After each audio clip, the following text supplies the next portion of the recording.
involves general voluntary muscles. The symptom for the same may fluctuate from hour to hour, day to day, or even longer period.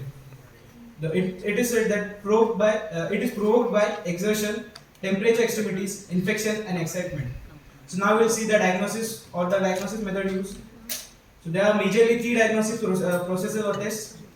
Firstly, anticholinesterase test, in which 4-endophonium is used, which acts within few seconds and lasts few minutes. Assess degree of ptosis and range of ocular movement if found. Second is electromyography, in which supramaximum stimulation results in 10% of great decrement of amplitude of evoked potential of first to fifth response. This electromyography is mostly recommended for diagnosis of generalized myasthenia gravis.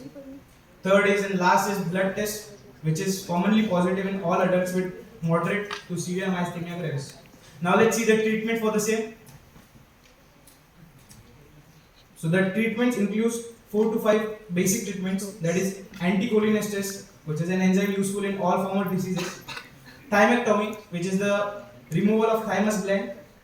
Third is alternate day prednisone, which is a type of medication. There is cyclosporine and 4-immunoglobulin. This was all about myasthenia gravis. Now let's see another NMC disorder, that is Lambert-Eaton myasthenia syndrome, which is also an acquired autoimmune disease. The pathogenic autoantibody cause deficiency of voltage-sensitive calcium channel at motor nerve terminal.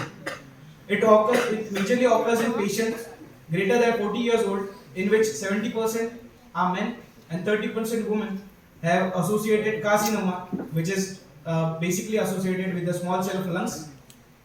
The lower limb are more affected than the upper limb in this case. This syndrome is often associated with lung cancer and other autoimmune diseases. So the last topic or the last disease we are going to see is organophosphate intoxication.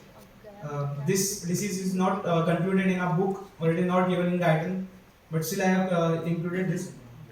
Organophosphate intoxication is generally caused due to respiratory, oral, dermal exposure to organophosphate, which is generally found in pesticides and nerve agents.